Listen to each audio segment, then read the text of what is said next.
Class होगी और हम मौखिक भाषा पे जो हमने अभी तक पढ़ा है उसकी पुनरावृत्ति पे ही काम कर रहे हैं। तो फिर भी हम बच्चों से फिर से रिवीजन के लिए, क्यों कहीं भटक ना जाए या कहीं भूल ना जाए, फिर से उनको रिपीट करने के लिए सबसे पहले हम एक एक्टिविटी कराएंगे। उस एक्टिविटी में सारे बच्चे गोल घेरे में खड़े होंगे।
मैंने आप बच्चों को बताया और जब दूसरा ये आया तो यहाँ पर बच्चों के साथ बच्चे जब सर्कल करेंगे तो मैं उनको देखूँगी, राउंड लेकर के देखूँगी कि वो सही सर्कल कर रहे हैं कि नहीं।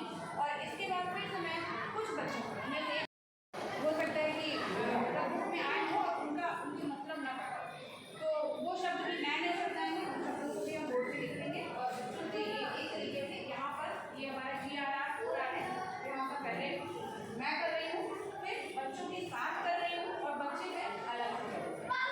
ये एक्टिविटी है, ये पहला कारण था। दूसरे कारण में क्योंकि वो कहानी पढ़ चुके हैं, उसमें क्या शक है, उसी कहानी क्या हुए भाई हमारा दोहराव चल रहा है 5 बजे, तो हम फिर से आएंगे और इस कहानी का हम आदर्श वाचन करेंगे। आदर्श वाचन में सबसे जरूरी होता है कि पहले हम उस कहानी को बहुत हाव भाव से सुना। चलो बच्चों, अब आप लोग अपने पाठ को पढ़ लेंगे, इसमें क्या शक है। उस पाठ में हमारे साथ कौन होगा, इसमें क्या शक है, कौन कौन था, राजा और तो एक आते हैं राजा, बड़ी राजा और एक आते हैं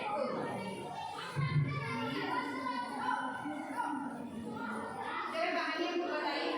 इसका हम आदर्श वचन ऑलरेडी सर पिछली वाली जगह में इसका अध्ययन था, उसमें करवा। क्या मैं अच्छा राजा हूँ? क्या मेरा कोई शत्रु है? क्या तुम उसे जानते हो? क्या मेरे शत्रु का नाम बता सकते हो? मैं ही मूर्ख युग में बार बार लेके यहाँ पे लेके आया हूँ।